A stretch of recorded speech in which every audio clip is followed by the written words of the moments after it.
At work, it can feel like stress is coming from deadlines, meetings, and expectations. But what if the pressure you feel isn't actually coming from the outside world? I'm Luke Richardson, and this is Wave Work Stress Goodbye, a podcast exploring the inside-out understanding and how seeing how our minds work can transform the way we experience work, pressure, and performance. So sit back, relax, and enjoy. Hello my friends, and welcome back to Wave Work Stress Goodbye. Great to have you all here. If you're new, welcome. My name is Luke. I'm a work stress coach and a podcaster, as you can tell. And I'm on a mission to help corporate workers like yourself find peace of mind amidst all the chaos that you go through on a daily basis. And this episode is about technology, smartphones to be specific. And there's a lot of evidence now that suggests that these smartphones that we have, these iPhones, Androids, are quite addictive. And I want to do an episode about that just to help you if you feel like you have a phone addiction, just to help you see what's really going on. Because there's a lot of information out there which I can appreciate, which gives you all the methods like, I don't know, give yourself device-free time, no phones in the bedroom, no phones at mealtimes or in front of children. I think all that is great. But the thing they all have in common is they're all methods. They're all methods of do this to achieve this. And sometimes I think we can all take a shortcut to where we want to go to with a deep understanding of life. Now let me tell you a story about my own experiences with technology and how I've experienced myself the addictive nature of these devices. So let's go back a long time ago to the 5th of November 1998. So 5th of November 1998, the late 90s, I was celebrating my 10th birthday and I had a few friends round. I was probably at the age where I was a bit too old for a typical birthday party with, say, 10, 20 kids. And my mum and dad suggested that I had a few friends around. So that's what we did. We had a few friends around. And my birthday is on bonfire night, Guy Fawkes night. So we had, some hot dogs, maybe some birthday cake. And then my parents ordered, say, a 10-seater cab for my mum and dad, me, my friends, my sister, and my grandparents to go and see some fireworks in the local area. And then the taxi brought us all home. We had a good time. Taxi brought us all back to my house, and all the 3 or 4 kids that I had over for my birthday got picked up and taken home.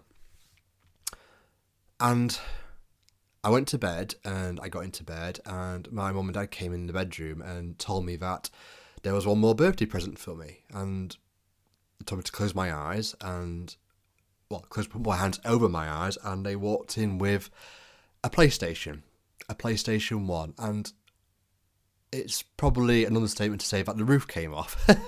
I screamed. I was like, "Oh my God, this is the best birthday present ever! Thank you. I always wanted a PlayStation," and I was a kid that was on cloud nine. I finally had a PlayStation. I always wanted one, and I had games like Crash Bandicoot, Abe's Odyssey. I think I had a football game. I think it was just after the World Cup in 1998. So I had France World Cup '98. All sorts of games. I couldn't wait to play them, and I really wanted to go on it there and then. My mum and dad was basically like, "Oh no, not until Saturday." And I think this was I don't know how I do remember this, but I think it was a Thursday evening, and I had to wait 2 whole days to go on it, which felt like 2 weeks. It felt like torture to my 10-year-old brain, as I really wanted to go on this PlayStation. And the weekend came, and my dad set it up for me, and I played it all weekend. And this was for November, and I think I played it obsessively between November and over Christmas and into the New Year. And the problem I had with playing on this PlayStation was I got addicted to it. And all I could think about was this PlayStation. So if I was at school, all I could think about was going on the PlayStation.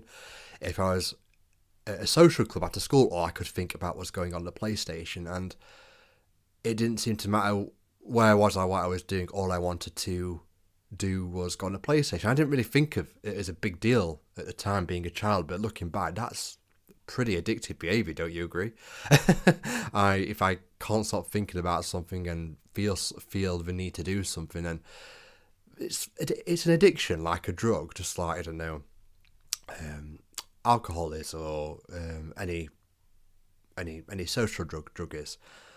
And fast forward a few months later, after getting that PlayStation, my schoolwork was suffering. My mum came to, I was in year 5, grade 5, if you're over in America, listen to this, and my mum went to a parents' evening, and the teacher basically told my mum that my focus was all out of whack. I was really, I think I was, when I first went into that grade, I was pretty, they had high hopes for me. I think I was in like the top group of kids, and I think I ended up fizzling down to the middle group of kids, and then in the year after going into the second to the bottom group of kids. And it was all because of this PlayStation, this technology. And my mum and dad got me into a room one day and basically told me that I was only allowed on the PlayStation at weekends. So I'd be able to go on at the weekend. Sunday evening, my mum would take the controllers and hide them from me. And you remember the old PlayStations, right? I didn't really talk about the PlayStation too much, but you remember the old PlayStations. If you're a listener as old as a listener like me, as old as me, or even older than me, you might remember what they looked like. They were like a compact grey box with 2 buttons on them, and somewhere to put your controls and your memory cards to save your games. Not like games consoles are today, where you can save them. They were so different. And yeah, Mum took the controls away on Sunday night, and I wasn't allowed them back until the next Saturday morning. And 10-year-old me, let's say, wasn't very happy about that. I was very annoyed about it. Why are you doing this? Why are you taking my controls away from me? It's not fair. It's not fair. And I think looking back, it worked. My focus came back. I felt more present. My grades improved, and I was really grateful to be back on the PlayStation when I could. And when it came to, summer holidays and Christmas holidays and Easter holidays, I was allowed the controls then and able to go on it.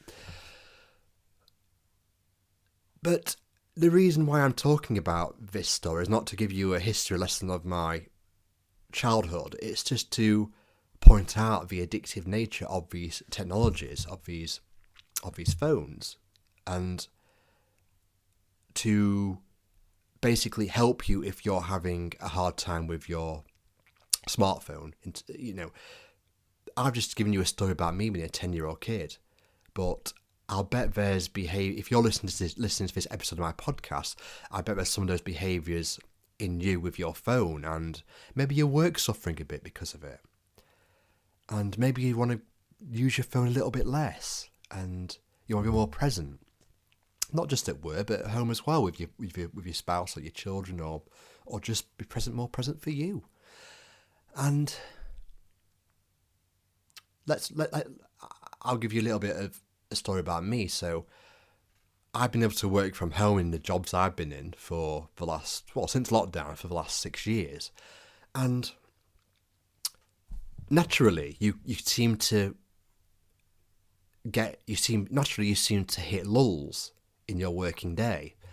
And it gets to 4, 5 o'clock and things start to wind down, and you start to think, I know how to pass the time.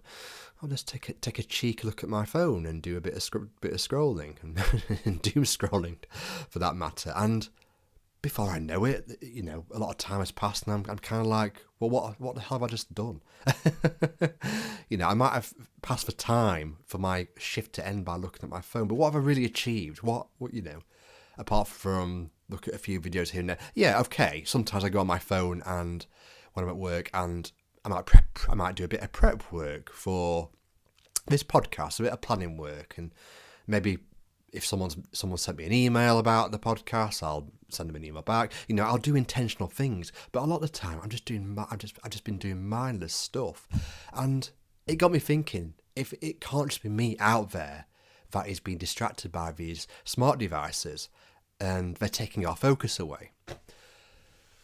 And as I said before, there's plenty of stuff on the internet out there. There's loads of YouTube videos. There's loads of experts on Instagram, LinkedIn, YouTube, as I've just said, on podcasts as well, like I'm doing now, who will talk about this in depth and give you the scientific reasoning as to what's going on. I think it's something called dopamine that's going, and the barometer of dopamine when we're addicted to these technologies is out of control. And the more out of control it is, the more we seem to want to do these behaviours, these compulsive behaviours.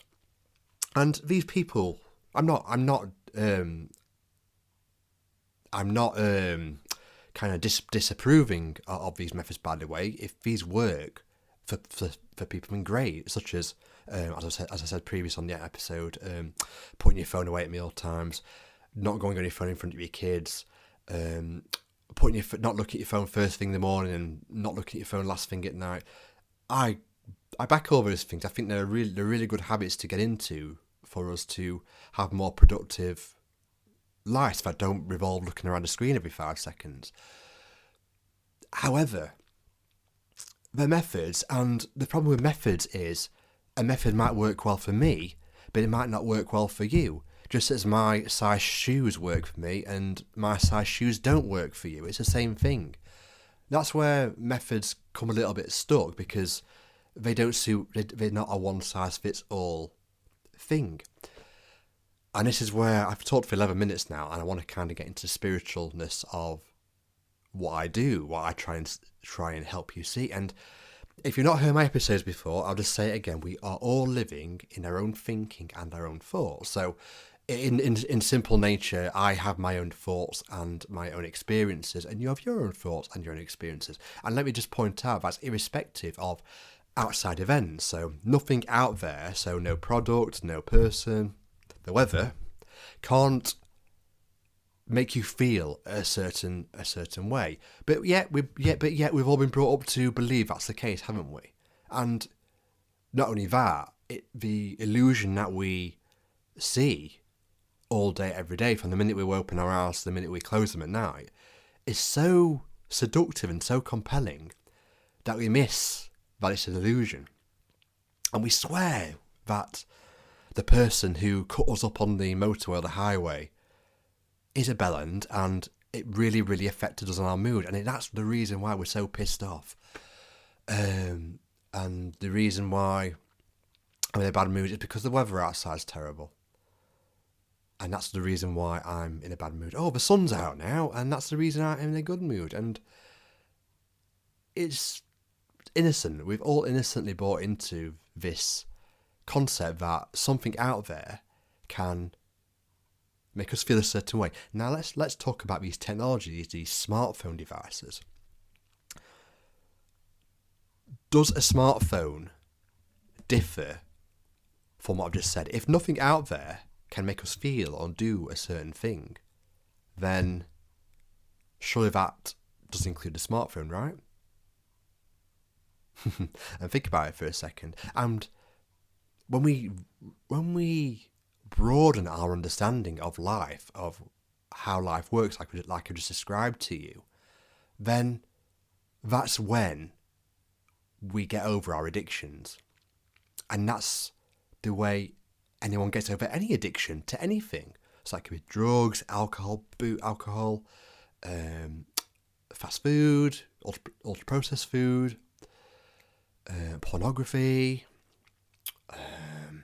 anything that's we find really, really addictive and we don't seem to be able to stop. It's with understanding that helps us get over it. Now, I'll give you a story about my granddad. My granddad was pushing, I think he was about early. He died in 2010 and he was in his early, I think he was about 82 when he died. And before I was born, he got ill. He got really sick with flu. And he was a very heavy cigarette smoker. 40 a day, 50 a day habit. habit, and he got really, really sick, and he was in bed for 2 weeks, and he wasn't able to smoke because he was so ill. And when he got better, he just didn't see the need to smoke anymore. Now, you could say he got lucky because he had a little bit of a break in a habit, and it kind of lost its momentum to help him to stop. But I think my granddad had an insight into what I'm just describing. He realised that he didn't have to do something just because he had a habit about it. He could see past the illusion and just stopped, and he never had a cigarette again until the day he died. And that's the point I'm trying to make. When we understand at a deeper level about what's really going on in our lives, we can get over these addictions. Now, as I said, you could have all the methods under the sun to give up the smartphone, or let's be honest.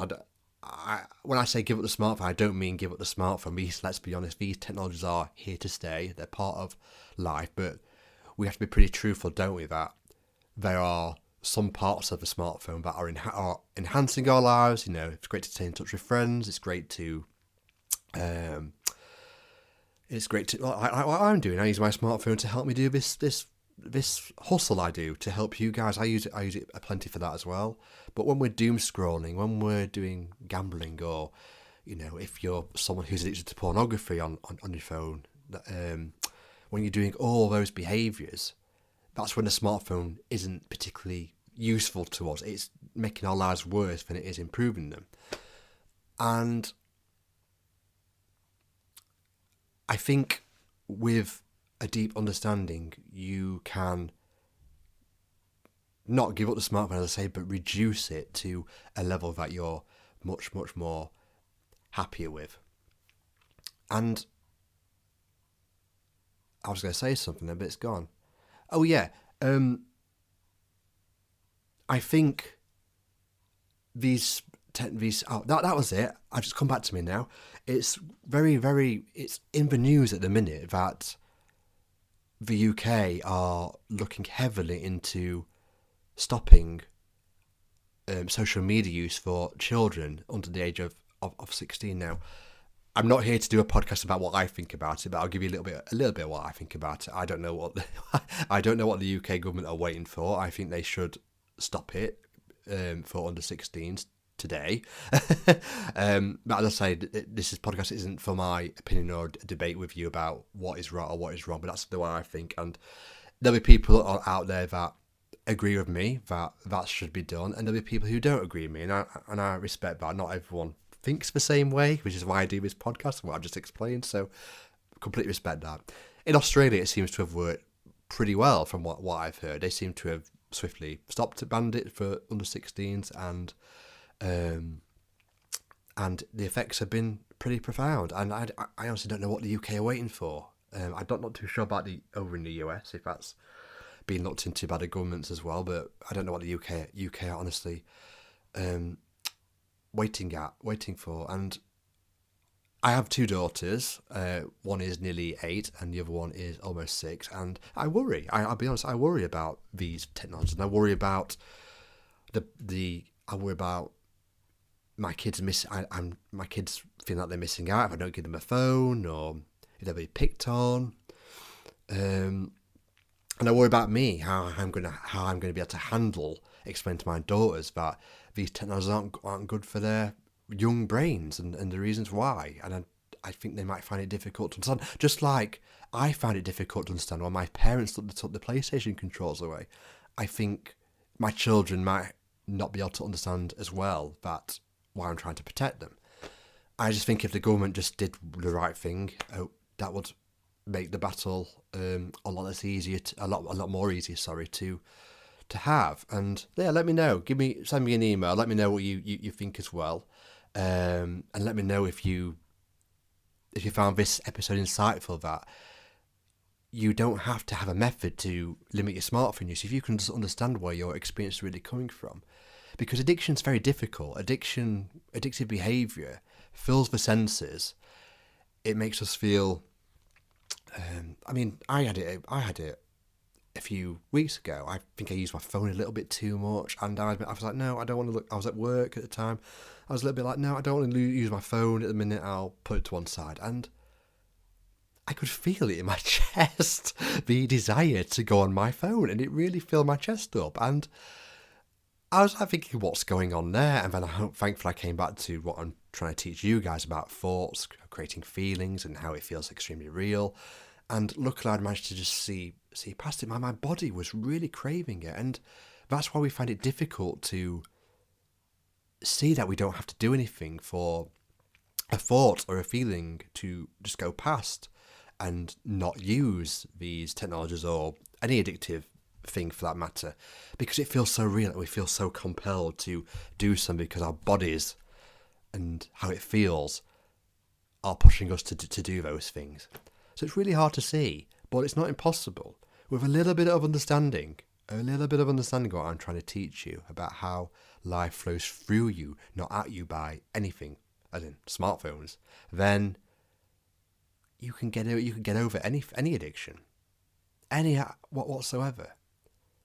And it sounds too simplistic. I get that if you're screaming and thinking, oh, that sounds too easy, Lou. What are you on about?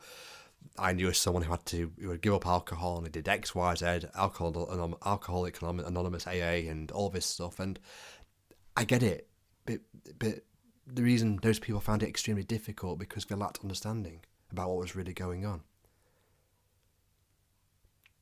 I hope you really enjoyed this one. I enjoyed doing it. It's a little bit different to my usual episodes, but I've been really looking into smartphones and their addictive natures on adults and kids, adults in workplaces and kids in schools a lot. And I thought, well, why not? Why don't I bring work stress into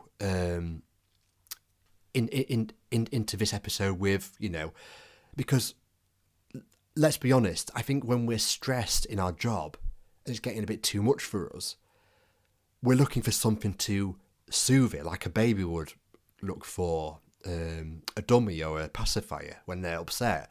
When we're stressed at work, we reach for something. That's why we go to the pub after work, don't we?